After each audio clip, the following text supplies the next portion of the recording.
క్రైస్తవ దైవ మర్మములు జనవరి 25. పరలోకములో ప్రధానులకును అధికారులకును సంఘము ద్వారా తన యొక్క నానావిధమైన జ్ఞానము ఇప్పుడు తెలియబడవలెనని ఉద్దేశించెను. ఎఫెసీ 3:10.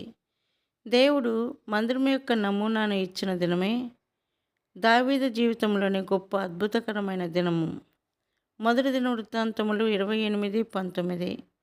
తన జీవిత ఆరంభంలో దేవుడు అతనికి ఈ విషయమును తెలియజేయగలిగి ఉండేవాడు కాదు.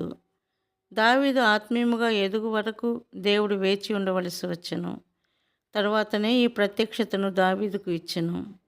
ఈ దినములలో అనేకులు సంఘము, క్రీస్తు శరీరము అను మాటలను ఎంతో ధారాళముగా ఉపయోగించుచుందురు. అయితే బహు కొద్ది మంది మాత్రమే ఈ మాటల అర్థమును నిజముగా గ్రహించి ఉన్నారు.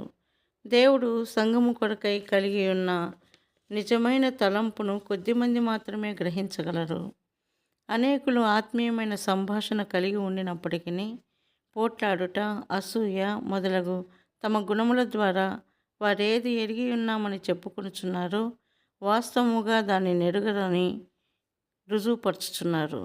దేవుని యొక్క ఉద్దేశం ఏమనగా ఆయన యొక్క శక్తిని, జ్ఞానమును ప్రభుత్వములకు, అధికారులకు, పరలోకములోని ప్రధానులకు తెలియజేయుట.